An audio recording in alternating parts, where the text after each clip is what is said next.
Bonjour à tous. Aujourd'hui, on va parler d'un sujet très particulier qui est l'école. Et au quotidien, la plupart d'entre nous sont partis à l'école. Tout le monde part à l'école. Et le système éducatif dans lequel nous sommes ne correspond pas à notre environnement. Et je veux prendre un exemple tout simple. C'est qu'aujourd'hui, on nous demande tous d'aller à l'école. Aujourd'hui, on nous demande tous d'avoir des bons diplômes, de trouver un emploi bien décent. Et je ne suis pas contre ce modèle économique parce que ça marchait il y a 60 ans. Il y a 62 ans, ça marchait très bien. Et c'est ce qui était prôné avant. Mais c'est que jusqu'à aujourd'hui, cette même chose continue d'être prônée. Et le système éducatif dans lequel nous sommes nous conditionne à penser juste comme le système éducatif dans lequel nous sommes nous conditionne à penser comme des ouvriers, comme des employés, comme des salariés. Le système éducatif d'aujourd'hui ne nous permet pas de nous dire que depuis tout petit, je vais lancer mon entreprise afin que moi aussi je puisse générer des chiffres. Je veux lancer mon entreprise afin que moi aussi je puisse avoir de l'impact dans la société. Très peu de personnes se disent ça. Et ceux qui se disent ça, ce n'est pas à l'école qu'ils ont découvert ça. Parce qu'ils ont vu qu'il y a quelqu'un qui a une entreprise, ils ont vu les résultats qu'il a obtenus et se disent que moi aussi je veux devenir comme lui.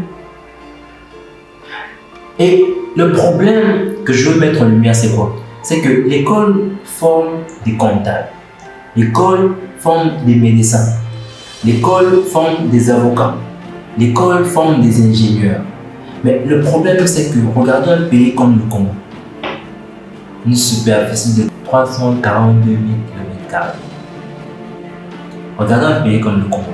Est-ce que vous vous rendez compte que, de 1, il n'y a pas beaucoup d'entreprises. De 2, il n'y a plus beaucoup de place pour les salariés. Et quand je dis qu'il n'y a plus beaucoup d'entreprises, ça veut dire qu'il y a beaucoup d'entreprises, il y a MTN, il y a Razel, il y a Congo Télécom, etc. Mais j'aimerais vous demander, est-ce que vous savez à qui appartiennent ces entreprises? Parce que de 1, lorsqu'on ne comprend pas qui est le détenteur de l'entreprise, c'est un problème.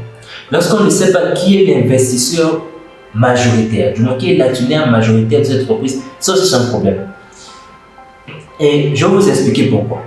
Lorsque vous prenez une entreprise comme Razel, c'est une entreprise étrangère. Lui, Razel quitte son pays, vient au Congo, travaille pour le Congo. Mais le problème est que lorsque Razel travaille, on le paye. Et quand il paye, il prend cet argent, il l'emmène dans son pays. Et du coup, ceux qui travaillent chez Razel, donc ceux qui sont sortis de l'UNSP, des institutions, etc., qui vont travailler chez Razel, en fait, ne travaillent pas pour le Congo. Ils travaillent pour les étrangers. Parce qu'à la fin, Razel va prendre son argent et partir avec. Ça, c'est un problème. Et lorsqu'on ne comprend pas ça, on se dit que, wesh, c'est pas grave. On continue seulement, c'est pas grave. Le pays va aller, Dieu va faire. Mais le simple fait de penser comme ça, c'est un problème pour notre environnement. Et au quotidien, quand je dis qu'il n'y a pas d'entreprise, je parle des entreprises locales. Les entreprises locales, pourquoi? Parce que ce sont les entreprises locales qui augmentent la croissance d'un pays. Ce sont les entreprises locales qui permettent à ce qu'un pays puisse se développer, puisse avoir de la croissance au fur et à mesure. Ce sont les entreprises qui font à ce qu'il y ait un PIB très important. Mais le problème est que chez nous, le PIB, ce sont les étrangers qui le font tourner. Chez nous, le PIB, ce sont les étrangers qui font à ce que ça puisse augmenter. Le PIB, en fait, nous, on ne fait rien. Nous, tout ce qu'on fait, c'est prendre auprès des autres, prendre le salaire, aller demander auprès de ceux qui en ont. Mais la loi de la nature nous a assez montré que avant d'avoir, il faut donner. Nous ne donnons pas.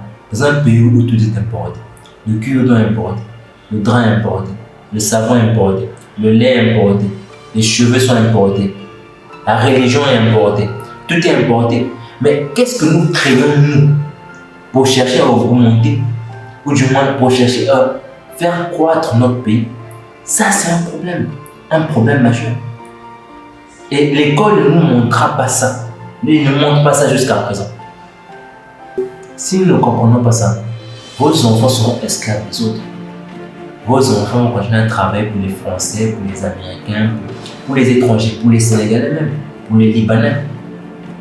Vous vous rendez compte que tous les restaurants de luxe qui sont ici à Brazzaville appartiennent au Liban. Est-ce que vous le savez? Et Le truc, on vous fait croire que ça appartient aux gens qui sont au pouvoir. On vous fait croire que ça appartient aux Libanais. On leur ouvre juste le marché, on leur ouvre juste les portes pour se positionner. Étant donné que vous qui êtes ici, vous ne comprenez pas ça. Vous, ici, vous cherchez le boulot, vous cherchez des bureaux comme ici pour vous asseoir, pour vous dire que oui, rappelle-moi plus tard, je suis en train de travailler, je suis au bureau. Vous, c'est ça. Vous avoir un bon diplôme, un salaire de 200 000 par mois, 300 000, 500 000 par mois. Et puis, nourrir sa famille, tout bêtement. Et enfin, mourir sans qu'on se rappelle de toi, sans avoir rien laissé. Alors que l'une des fiertés d'un homme, c'est de mourir. Et derrière lui, il y a ses enfants qui entrent dans une entreprise. Il y a ses enfants qui tiennent un produit comme Panéo et qui se disent que waouh, c'est mon père qui a contribué à faire ça. Waouh, c'est mon père qui a fait ce que la route la plus faite. Waouh, c'est mon père qui a fait qu'on ait l'électricité. Waouh, c'est mon père qui a créé le téléphone. Waouh, c'est mon père qui a fait cette marque de jus. Waouh, c'est mon frère qui a fait ça. Oui, parce que cela ne sera pas seulement parce qu'on va parler de vous.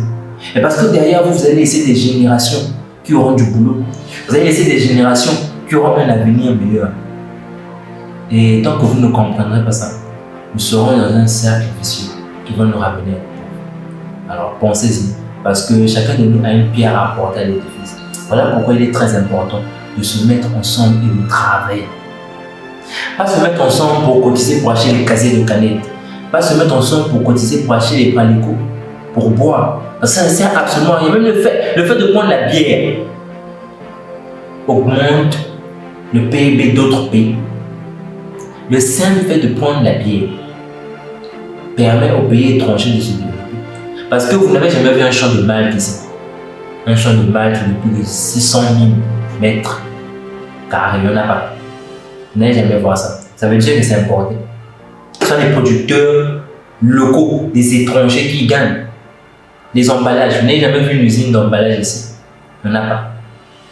Ça veut dire que ce sont les étrangers qui gagnent.